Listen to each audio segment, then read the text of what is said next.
आज की कहानी है श्रवण कुमार। ये कहानी त्रेता युग की है। उस समय श्रवण कुमार नाम का एक बालक था। उसके माता पिता अंधे थे और उन्होंने श्रवण को कई मुसीबतों का सामना करते हुए पाला था।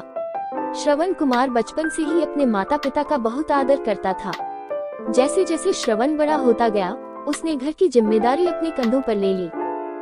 वह रोजाना सुबह उठकर सबसे पहले अपने माता पिता को स्नान कराने के लिए तालाब से पानी भरकर लाता था। इसके बाद वह तुरंत जंगल की ओर लकड़ियां बीनने जाता। फिर लकड़ियां लाने के बाद श्रवण चूल्हा जलाकर माता पिता के लिए खाना बनाता था। श्रवण को इतनी मेहनत करते देख उसकी माँ हमेशा उसे टोकती थी। वह कहती थी, श्रवण बेटा, तुम इतना सारा काम अकेले क्यों करते हो? खाना तुम मुझे बनाने दिया करो, मैं आसानी से बना लूंगी।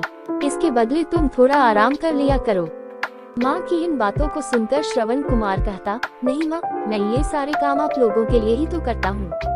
भला अपने माँ बाप के लिए किए गए कामों में कैसी थकान, उल्टा मुझे तो खुशी मिलती है। श्रवण कुमार की इन बातों को सुनकर उसकी माँ भावुक हो गई। वो रोज भगवान से प्रार्थना करती, हे प्रभु, इतना ध्यान रखने वाला श्रवण जैसा बेटा हर माता पिता के घर पैदा हो। श्रवण के माँ बाप नियमित रूप से भगवान की आराधना करते थे। वह उनके लिए फूल और पूजा की अन्य सामग्री लाता, फिर खुद भी बिना देर किए माता पिता के साथ पूजा में शामिल हो जाता था। श्रवण कुमार धीरे धीरे बड़ा हुआ और जल्दी से घर के कार्यों को खत्म करके बाहर काम पर निकल जाता था। एक दिन श्रवण अपने माता पिता के साथ बैठा था। तभी उन्होंने श्रवण से कहा, बेटा, तुमने हमारी हर ख्वाहिश पूरा की है। अब हमारी केवल एक ही इच्छा है जिसे हम पूरी करना चाहते हैं। ये सुन श्रवण ने उनसे पूछा, ऐसी कौन सी इच्छा बाकी है जिसे आप पूरा करना चाहते हैं? आप केवल आदेश दें, मैं आपकी हर ख्वाहिश को पूरा करूंगा। इस पर श्रवण के पिता ने कहा, बेटा, अब हम बूढ़े हो चुके हैं और हम चाहते हैं कि मरने से पहले तीर्थ यात्रा के लिए जाएं। भगवान की शरण में जाकर हमें सुकून की प्राप्ति होगी। अपने माँ बाप की बात सुनकर श्रवण कुमार सोचने लग गया कि वह उनकी इस इच्छा को कैसे पूरा करेगा। उस समय बस और ट्रेन की सुविधा नहीं थी, साथ ही उसके माता पिता देख भी नहीं सकते थे। ऐसे में उन्हें तीर्थ यात्रा कराना भला कैसे संभव हो पाता। तभी श्रवण कुमार को एक तरकीब सूझी। वह तुरंत बाहर गया और वहां से 2 बड़ी टोकरी लेकर आया। उसने उन दोनों टोकरियों को एक मजबूत डंडे में मोटी रस्सी के सहारे लटकाकर एक बड़ा सा तराजू बना लिया। फिर श्रवण कुमार ने उस तराजू में अपने माँ बाप को बारी बारी से गोद में उठाकर बैठा दिया। उसके बाद तराजू को अपने कंधों पर लेकर उन्हें तीर्थ यात्रा पर लेकर निकल पड़ा। वह लगातार कुछ दिनों तक अपने माता पिता को एक के बाद एक सभी पवित्र स्थलों पर घुमाने लगा। इस दौरान श्रवण कुमार ने अपने माता पिता को प्रयाग से लेकर काशी तक के दर्शन कराए। माता पिता को घुमाते समय श्रवण कुमार उन्हें उन जगहों के बारे में भी बताते चलता था, क्योंकि वह आंखों से उस दृश्य को नहीं देख सकते थे। अपनी बेटे की मेहनत को देख उसके माता पिता बहुत खुश थे। उन्होंने एक दिन श्रवण से कहा, बेटा, हम देख नहीं सकते, लेकिन कभी भी हमें इस बात का दुख नहीं हुआ। तुम हमारे लिए हमारी आंखें हो।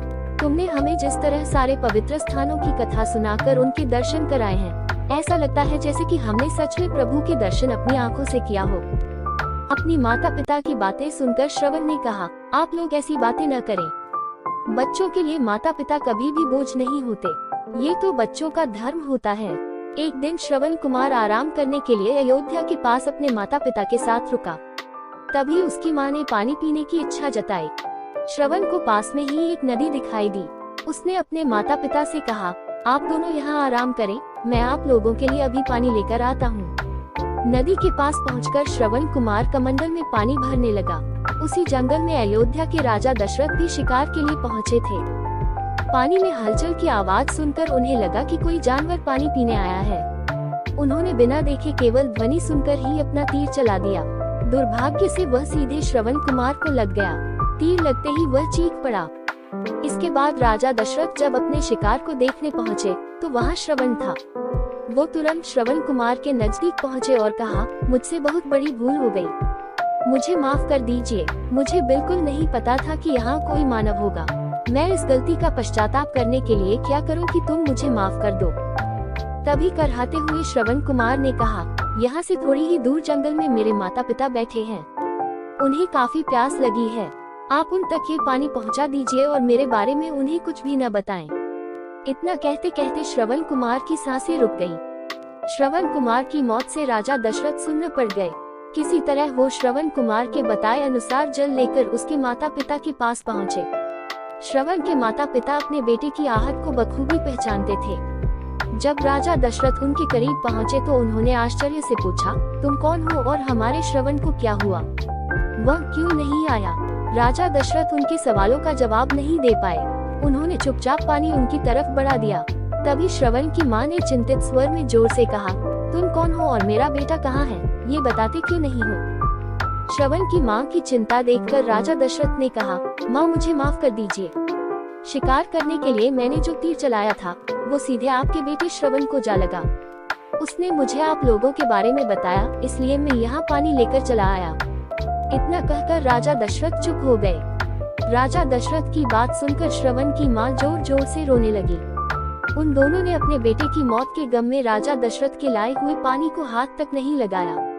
श्रवण के पिता ने तभी राजा दशरथ को पुत्र वियोग का श्राप दे दिया। कुछ ही देर बाद श्रवण के माता पिता ने अपने प्राण त्याग दिए। बताया जाता है कि श्रवण कुमार के पिता के श्राप के परिणाम स्वरूप ही राजा दशरथ को अपने पुत्र राम से दूर रहने पड़ा था।